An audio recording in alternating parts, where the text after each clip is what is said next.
सिद्धि की शादी के बाद वो ससुराल चली जाती है। पीछे रह जाती है भाभी रानी।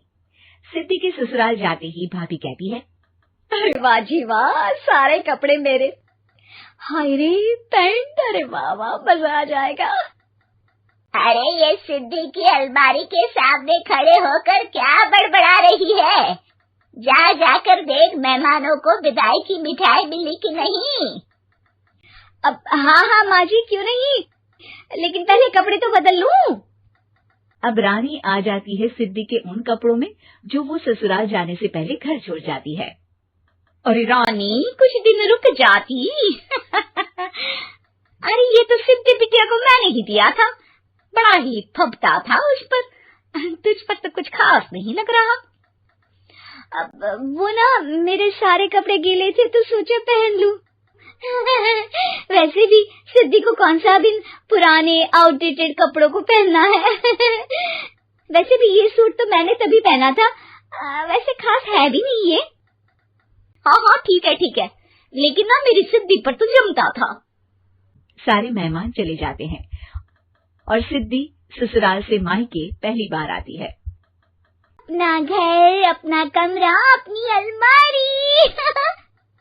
ये बोलकर जैसे ही सिद्धि अलमारी खोलती है तो सामने उसके कपड़ों की जगह कुछ और ही रखा होता है। माँ, जरा कमरे में तो आना। सास और रानी वहां पहुंच जाते हैं। रानी ने पहनी होती है सिद्धि की जींस और टी शर्ट। अरे भाभी, ये क्या? ये तो मेरी बड़ी ही महंगी टी शर्ट है, इसे आपने घर में क्यों पहनी है? अरे बहुत मिलती है दीदी ये चौक की मार्केट में, 150 में। ओ भाभी प्लीज, ये एरोपोस्टल है, 2000 की एक टी शर्ट। ओहो, 2000 में तो दीदी 4 साड़ी आ जाए। अब क्या बोलूं? भाभी, ये मेरी अलमारी में छोटू के कपड़े, तो मेरे कपड़े कहाँ हैं? मेरी अलमारी में? अब दीदी आपको कौन से पुराने कपड़े पहनने थे? माना भाभी, लेकिन मैं जब घर आती तो यही सब पहनती ना। अरे तुम तो बड़ी कंजूस हो दीदी। खैर, वक्त आता है जब सिद्धि ससुराल के लिए रवाना हो रही होती है। अरे रानी, अंदर से सिद्धि का गिफ्ट ले आ, लड़की पहली बार ससुराल से मायके आई है। रानी अंदर जाती है और एक सिंपल सी साड़ी लेकर बाहर आ जाती है। ये लीजिए माँ जी। सास बेटी को गिफ्ट देकर ससुराल भेजती है। अगले दिन रानी एक सुंदर सी साड़ी पहनकर सामने आती है। अरे रानी, ये तो वो साड़ी है जो मैंने सिद्धि को देने के लिए दी थी जब वो ससुराल ले जाती, लेकिन ये तूने कैसे पहन ली? अरे माँ जी, ये साड़ी तो मुझे बहुत पहले से ही पसंद थी, लेकिन चिंता ना करिए, मैंने सिद्धि के लिए भी अच्छी सी साड़ी दी है। हाँ। तभी सिद्धि का फोन आता है। क्या माँ, कुछ अच्छा तो दिया होता ससुराल ले जाने के लिए। अरे पहले दिखा दिया होता। ये चमकते हुए पैकेट में नौकरानी वाली साड़ी मत दिया करो माँ।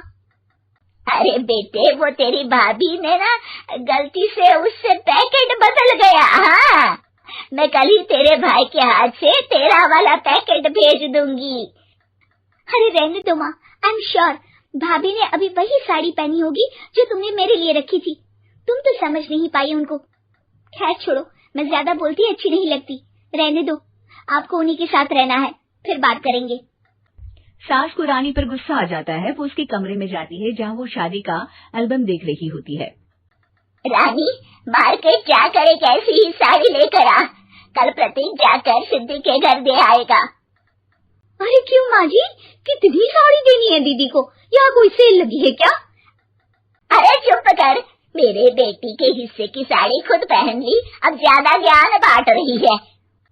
एक दिन सिद्धि का फोन आता है। माँ, मेरी सास ने आप सबको खाने पर बुलाया है। सारे लोग सिद्धि के ससुराल पहुँचते हैं। खाना खाकर वो लोग निकल रहे होते हैं कि सिद्धि की सास सभी को गिफ्ट देती है। अरे बहन जी, बेटी के घर का खाना खा लिया, यही बहुत है जो आप ऊपर से गिफ्ट भी दे रही है। अरे बहन जी, आप भी कहाँ इन बातों पर विश्वास कर रही है। सास सभी को गिफ्ट देती है, लेकिन रानी को जो साड़ी देती है वो अजीब सी हरे रंग की, लाल रंग की बड़ी छाप वाली होती है। अरे छी, ये कौन पहनेगा? सासू माँ को तो जरी वाली इतनी सुंदर, और मेरे लिए ये नौकरानी वाली। अरे भाभी, दरअसल मैं जब भी घर आती थी आप वापसी में ऐसी ही साड़ी देती थी ना, तो माँ ने सोचा कि आपको आपकी पसंद की ही साड़ी क्यों ना दी जाए। बेचारी रानी, बोलती भी तो क्या। सिद्धि और सास रानी का चेहरा देखकर हंसने लगती है, तो रानी समझ जाती है कि अपने ही बिछाए जाल में वो फंस चुकी है।